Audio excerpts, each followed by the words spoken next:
Now, are there some falsehoods that we're willing to put up with maybe to be a little bit nice? It's like, well, yeah, right? Like, I don't think that there is such thing as as a homosexual. I don't think that gay people exist. I think there are people that have same-sex urges, and there's probably various reasons for why that is. Okay. So personally, I'm at the point where I would probably be in favor of getting rid of gay marriage. Right now, that's because that's what I think is true. To be honest, I think that I know that that's true. Okay. So we shouldn't be promoting homosexual relationships, same-sex attracted relationships. We should not be teaching it to kids in school. We should not be pretending that it is on par with what is known as heterosexuality, just a man being with a woman. We shouldn't pretend that that's real, because it's not. But it also has like devastating effects, because the second you start saying that, oh well, maybe there is this homosexuality, and sexuality is, it's fluid. The second you do that, you start putting it on the level with a man and woman being together. And so you look at that, you take that to its next logical step, and you go to the schooling. Well, sex ed used to be, well, a man is a man, is a woman is a woman, and when they have sex, that is how life forms, and then a child is born, and that's how we continue the human race. It's more just about facts.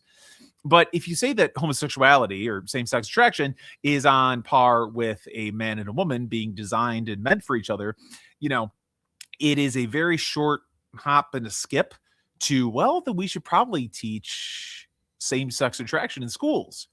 We should probably teach kids about anal sex and about blowjobs. We should teach kids about degenerate sexual acts. And by degenerate, I mean that they do not generate anything.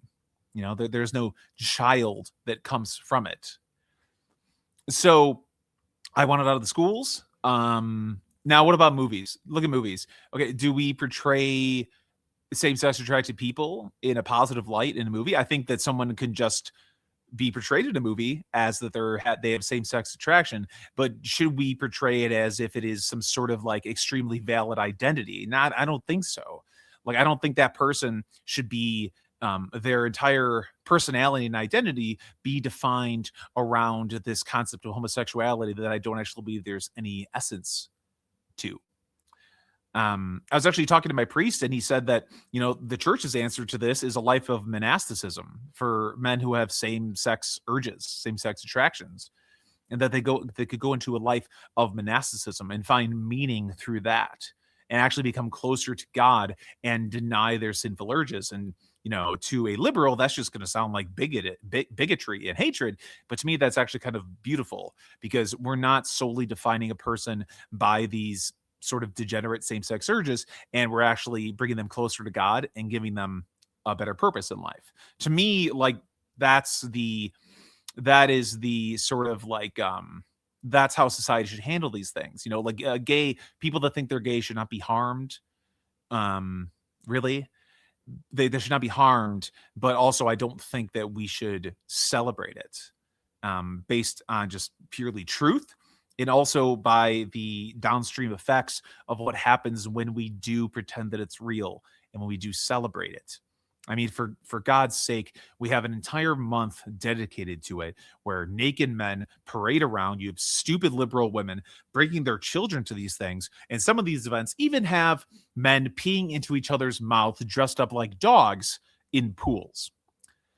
So the slippery slope is real. And to me, it's about trying to design and organize a society based around truth, while also loving people that have these same-sex urges as Christ would want us to do. It's a delicate balancing act, and it's difficult because, people can be smart, but as I said this before, groups of people are very, very stupid. Very, very stupid. And so people need like a simplistic idea to live their life around. Society needs that. And, how do you go from, getting, rescinding same-sex marriage, acknowledging it as degeneracy, not teaching it in schools? You don't want to go too far with that, where people are like, actively harming gay people, because I don't think that's something that God would want. So it's like a fine balancing act, and it's hard because, like I said, society, masses of people need a simple message. And I feel like the simplest, best message that would cause the least amount of harm would be one centered around basically what Christ would want.